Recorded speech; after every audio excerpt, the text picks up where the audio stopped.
Welcome to the Fantasy Waiver Wire. This is your friend Lee coming to you on YouTube, Twitch, and Facebook Live right now. As you notice, I am the only one on the screen tonight because my boy Tubby had an engagement. Something had come up. So I'm here because we know that what today is, it's Tuesday. So that means it's waiver wire time. And if you were part of the weekend and watched all the football action that went on, more players got injured. Big surprise. More guys are out for the season. And it's just one of these crazy, crazy years. So if you're a really high priority on the waiver wire, you got to make some moves. And especially if you need some guys that got knocked out of your lineup. I have a friend that I know that he's got about half of his lineup has been completely knocked out due to injury. And he's looking for a little bit of help out there on the waiver wire this week, and he hopes his buds don't beat him to it. So that's what we're here to do. Just a brief thing. If this is your first time checking out the Fantasy Waiver Wire, whether you're watching the live stream or whether you're watching the replay on YouTube, I just want to mention that we're we're in this to as fellow fantasy football enthusiasts. We want to create a community where people can come together and compare notes, because it's hard to do that with the guys in your league because they'll steal the guys you want. So now Tubby and I are in the same league, and we kind of use that as a backdrop for everything we do. We look at based on, what our needs are in that league, because it's a 10-person PPR league. So not the same as everything else that's out there, but it's probably one of the more common. So what we do is we look at what we do and we compare it to what you guys might need. And so we are pretty open to any questions that you might have, anything you want to ask about tonight. Like I said, is waiver wire. So I'm going to be here probably until 8 o'clock, or actually until 9 o'clock Eastern, 7 o'clock, 8 o'clock Central, or until people don't have any more questions and I've run out of things to say. So just want to recap what went on this week for us in our league. It was one of those things where Tubby and I actually played against each other, which is going to happen. So we ended up meeting in week 3. Going into this matchup, I was 2-0 and looking pretty good, and things just didn't kind of go my way this week. And it really was my own fault, to be honest with you, because I made a couple of key errors in my lineup. So if you look at this, Tubby, he's Lord Vader. I'm Hurts when I pee. Big Jalen Hurts fan, even though he's not on my team. And he actually got me 172 to 159. So we were actually the second and third highest scores in the league. Of course, the guys that had those Miami Dolphins scored really well. We had one guy in the near 230, I think, which was unbelievable. But as you could see here, everything was pretty comparable. Tyler Lockett only got me 8 points. But if you look at the big factor here, is Mahomes got Tubby 45 points, and I got 42 out of Kirk Cousins, and that was great. I mean, they pulled Mahomes after the third quarter, so that could have worked out really well for me. And then as far as his receiver, he had Metcalf had him 17. Mike Williams had him 25. We'll get back to that in a minute. Kelsey, of course, he's got Mahomes and Kelsey had him 19, but Hawkinson had me 13. So things worked really well. I mean, Tucker only had me 7, and Butker got him 12. Pretty comparable down the line. When you look at my bench, though, that's the problem, is that I had Justin Herbert, who had an amazing day at Minnesota. In fact, I had both quarterbacks in that game. Couldn't decide which one to start, so I started the home quarterback, and my brain didn't kick in thinking about how bad the Minnesota pass defense is. Totally just spaced on it, and I started Cousins instead of Herbert. But if you look at that difference, that's a 13-point difference, and that would have put me just about close to that, almost to that 173 mark that I would need. And then again, just some other things here. I had Lockett, but down here in the receivers, I had Sutton had 19 points, so I just picked the wrong receiver off my bench. Davis had 10. Sam Laporta, who's been a really good pickup, my backup tight end, had 22. Now, I wasn't going to start him over Hawkinson in what was sure to be an air raid battle in Minnesota between the Vikings and the Chargers. I wasn't going to start anybody but Hawkinson, but it's good to know going forward if I get a good matchup to maybe throw Laporta in there. And it's nice to know that I'll have a good tight end for my bye week. Now, Speaking of Mike Williams, which Tubby has.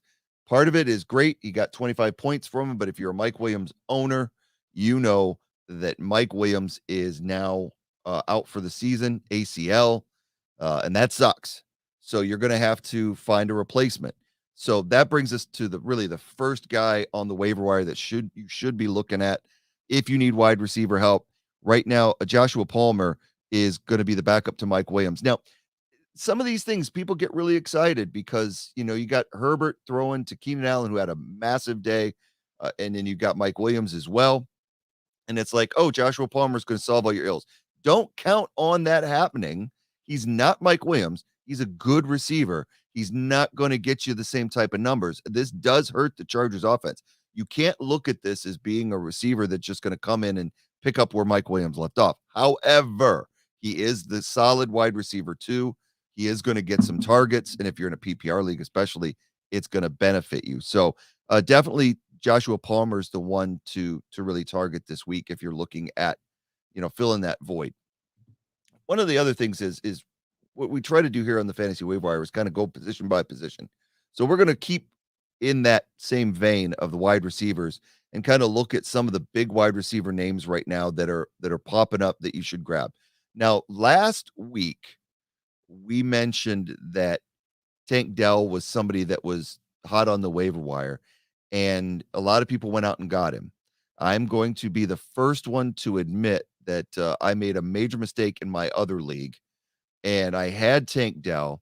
I was too gun shy to start him, and I had Brandon Ayuk out, had to make a decision, and Brandon Cooks was sitting there on the waiver wire because he'd been injured the first 2 weeks and didn't play really great.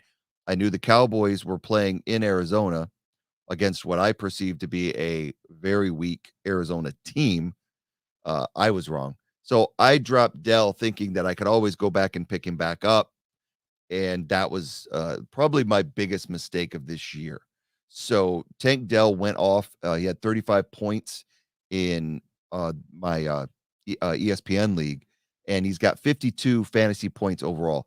It's amazing what this guy's doing, and he's only rostered in 34% of fantasy leagues. So if you need a wide receiver and what I do is, I don't know how you guys usually do your free agency. I pick the wide receiver I want to dump, and I take my first target, make a claim there, use the same receiver that I'm going to drop. You can do that, right? So you would say, like in this case, Brandon Cooks for Joshua Palmer. If that doesn't work, I'm going to go Brandon Cooks for Tank Dell, and then I'm just going to go down the line. So yeah, you want to make sure that that's kind of what you do is, and if you've got more than one you want to get rid of, great, but you should always prioritize and try to make sure before you start making claims that you know what you want, and then check your waiver wire order, because you may have a very super high priority, so people may be ahead of you. But what ends up working out is they can only get one at a time, and then it'll cycle to you. So keep making claims, because it will go to your first claim, and then you can maybe get the wide receiver or the running back you want. So there's some other good wide receiver options out there. I'm going to go through them really quick, and if anybody has any questions, they feel free to ask. One of the other ones that is had a really good game on Sunday was Adam Thielen for Carolina. So what I'll say about Adam Thielen is, I think with Bryce Young out, it made kind of a difference. He had a 14 targets, 11 receptions, 145 yards, and a touchdown at Seattle in a loss, the 37-27 loss. Prior to that, he had 54 yards and a touchdown. And then the week before that, he had 12 yards passing. So is Thielen right for your team?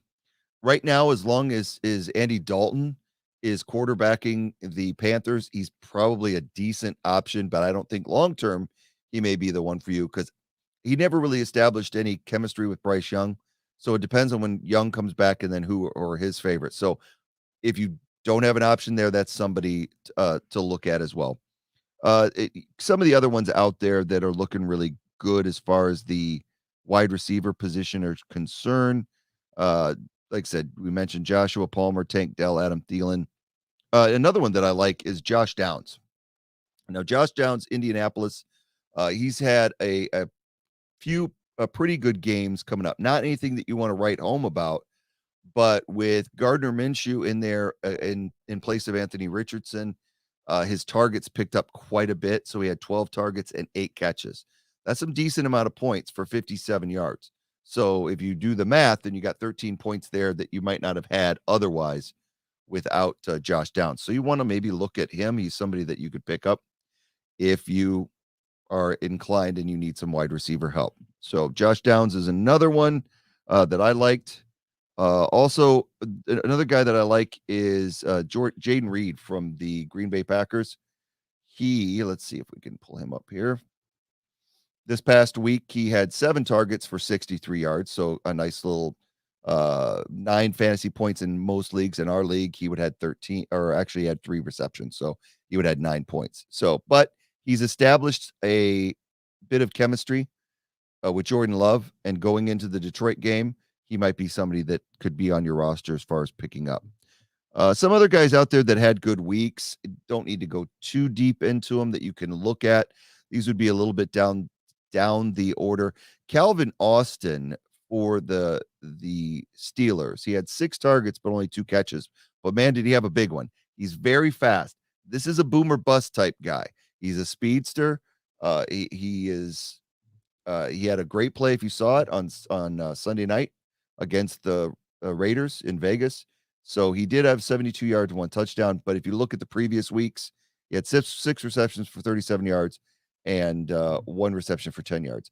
My thing on wide receivers when I go to pick them up as far as the waiver wire is concerned, I tend to look at, is the quarterback somebody that I value that's going to get my guy the ball? And in Pittsburgh, I'm looking at Kenny Pickett, and I'm not completely sold yet. Had a really good game against Vegas, but it was his really first good game of the year. So that one you may want to put on the back burner. Another guy that had a pretty decent day against Chicago in the win was Rashee Rice. He showed some flashes. So I think he had a touchdown taken off the board, but it was really flashy at the time. So he had 5 of 7 targets for 59 yards, 10 fantasy points. Somebody to look at, but there's a lot of guys there and that Kansas City offense that you may have to compete with. Some of the guys from last week, if they're still available, Josh Reynolds in Detroit might still be out there. Probably doubt it. A lot of guys picked him up. And then there's some others. I definitely, if you're me, I would stay away from uh, Brandon Cooks, because after what I saw against the Cardinals, I'm not convinced. I made a big mistake. I thought Brandon Cooks with Dak Prescott was going to be able to do something, and that wasn't the case. DJ Chark's another option if he's available. Right now, looking at the stats, DJ Chark is rostered in only 10% of the leagues out there in Yahoo. So DJ Chark could be an option for you if you're looking for that wide receiver help. So there's a few others, but those are the guys that you really should target right now as far as receivers go. And you're really going to get some slim pickings in a lot of areas because we are going into week 4. So unless somebody got injured, you're really going to be hoping, like last week when we had the Chubb injury and Jerome Ford came in, it made a big difference. This week, it's really hard to tell, what's out there and if it's going to be of any value. So, for example, when we get into the running back side of things, we got Justice Hill is now rostered in 35% of the leagues. A lot of people picked him up when we had the injury to Dobbins. Now we have an injury to him and Edwards. So the big name on a lot of boards is Melvin Gordon. Now, is Melvin Gordon going to be worth the pickup? And the problem with that is it's there's a lot to be desired as far as what Melvin Gordon can do. He was sitting out there. He's got some age. He's going to get some carries. What I really look at is who they're playing. They're playing at Cleveland this week. That's a tough defense to sled against. So you could pick him up from the standpoint of, hey, I need a guy, and he's going to be the guy right now, but there might be some better options for you. One of the ones that has popped up on our Yahoo leagues and some of he's only rostered in 48% of the leagues, is Roshan Johnson. It's what's really weird about Roshan Johnson is he's getting a lot of carries in Chicago, pretty much almost splitting equally with Khalil Herbert, and he's actually making the most of it. This past week in that horrible loss to Kansas City, he had 8 attempts for 38 yards and then 2 receptions. So only 6 fantasy points, but he's kind of one of these guys that if you need running back help, he might be one to look at. One of the ones we talked about last week as well, if you haven't picked him up, Jalen Warren. I've got Jalen Warren stashed in both my leagues. So Roshan's similar player. Jalen, if you watch the Pittsburgh game, he had a little bit of high upside with some catches out of the backfield. So he's somebody that you want to really take a look at as a possibility is what you can look at. So some of the other ones out there as far as running backs go, Jerick McKinnon looks pretty decent for Kansas City. He's of course splitting carries with Edwards-Helaire, but the big thing for Jerick McKinnon that made him attractive this week is that he had 3 catches for 2 touchdowns. Now, is that going to happen every week with Jerick McKinnon? Probably not. It's one of those things where the it fell that way because he only had 2 rushing attempts for 9 yards, but he had 17 fantasy points. So this is kind of my definition of fool's gold. You may get one of these games every 5-6 weeks, maybe out of Jerick McKinnon, but most of the time it's going to be like week 1 and 2 where he had 2 points and 5 points respectively. With the Chiefs going into New York with a tough rushing defense, tough defense overall. I'd probably stay away from Jerick, but if you're in need, you can do that. Another one that is popping up is Ezekiel Elliott. And the big thing about Zeke is he had a decent day in New England against the Jets, against that run defense, and against that really good defense.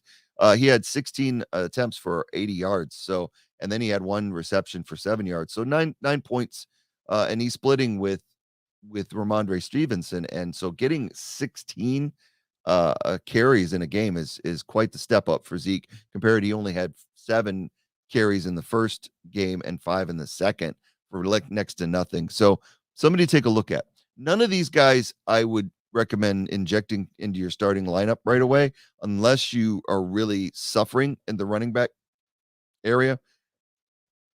The only one would be my next kind of pickup and this is only because I have Pollard in some of the actually I have Pollard both leagues I'm in, and Rico Dowdle, who's the second string running back for the Cowboys. He could actually start vulturing a lot of carries from what I see in Dallas. So he's another one to look at. He had 13 fantasy points in Yahoo leagues this week. He's only rostered in 3% of the leagues. He actually had 4 carries for 21 yards, but he had 3 receptions for 25 yards and a touchdown. He had a really nice catch along the sideline that resulted in a score. And what I noticed is that while the Cowboys tended to run Pollard down the field, when it came to near the goal line, all of a sudden here comes Rico Dowdle. So you may want to make a claim on him. Other than that, there's not much to really look at. If AJ Dillon is still out there, you may want to look at him. Take Bigsby's an option, but those are the big names right now. AJ Dillon might, it's always that way in Green Bay where you've got Aaron Jones and Dillon going back and forth, but Aaron Jones has got a hamstring issue. So this game going into the Jets right now, he's 83% rostered, so you might even have a shot at him anyway. He's not putting up a ton of rushing numbers, even though he had 11 carries, he had 33 yards. So I would, proceed with caution as far as AJ Dillon is concerned. So we've covered wide receivers, we've covered running backs. Let's take a look really quick at our tight end position. Tight end right now is tough because most people have an established tight end, and it's not going to do a lot of good. But there may be a couple of guys out there that you can look at that will help you out. In our league, the big ad is again in the Chargers, where we've got Donald Parham Jr., who has moved up into a big role, and he caught both of his targets for 4 yards, and he had 2 touchdowns in the win over the Vikings. So anytime a tight end is getting looks into the end zone, he's going to be pretty attractive as far as what he can do.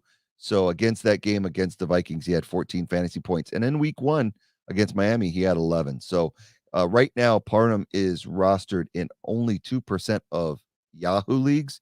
So that's kind of crazy to think that this guy is out there right now. So I would take a look at what Parham could do for you. Hold on one second.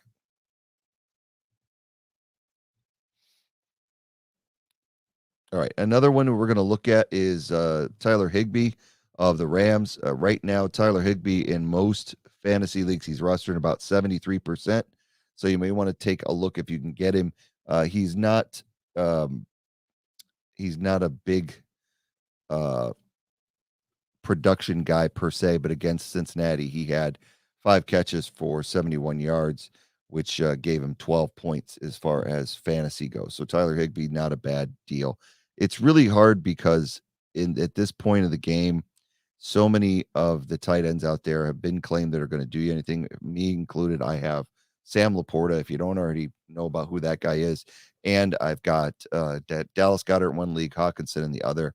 And we all know who the man is. It's Kelsey or Mrs. Swift. I mean Kelsey, Travis Kelsey, who is going to outscore all the tight ends out there. So there's a few others. If you're really suffering, Taysom Hill's really intriguing because they list him as a tight end, but he's really a quarterback. So he's one to take a look at as well. You never know. Other than that, the best thing I could give you as far as advice going in is depends on what positions that you're looking for. The only thing that we really haven't covered that's of any significance, I'm not going to talk kickers and defenses. I'm sorry, guys. If you don't have a good defense, then you just look and see basically if who the Jets are playing, who are some of the bottom feeders, who's playing the Broncos, this week. Maybe you could get those guys. So you got to look at where the schedule is and kind of find out who's playing the weakest teams, maybe pick them up from week to week. That's what I kind of do. But I also have Kansas City, and they're pretty solid. Philadelphia, has been up and down the waiver wire, and they had a great night Monday against the Tampa Bay Buccaneers with the sack and interception fumble. They really pestered Baker Mayfield. So I would actually kind of look at that sort of thing. But as far as quarterbacks go, let's see here. The ones that are available, Andy Dalton had a great game. He had 41 fantasy points against Seattle, which was outstanding. CJ Stroud is starting to really come. If CJ Stroud's still available out there in some of your leagues, you might need to pick him up and take a look at him. I would kind of stay away from most everybody else that I see on our waiver wire, because on our waiver wire you got Kenny Pickett, Jimmy Garoppolo, Geno Smith. Geno, maybe you could get he might get you some points. I would maybe go that route a little bit. Russell Wilson, Joshua Dobbs, I wouldn't touch. Mac Jones, Gardner Minshew, none of these guys. And the big thing is Derek Carr's out. So does that mean you go after Jameis Winston? That's an emphatic no. And he's week to week right now, so Derek Carr may or may not play. But Jameis, if you followed him anytime, he's done. He came in there and nothing happened for the Saints. So there's not a lot going on as far as the quarterback is concerned. So anyway, that's basically what we have this week as far as fantasy targets for you to look at for week 4. We appreciate you being here. Appreciate you checking us out. If you haven't already, give us a follow and a like on. Sorry, banged my knee on my desk.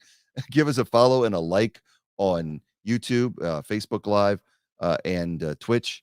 And if you have any comments, you can always bring them. Tubby and I will be back here on Thursday night to give you a waiver wire lineup preview, so you can kind of ask us some questions about what you should put in for your lineups for week 4.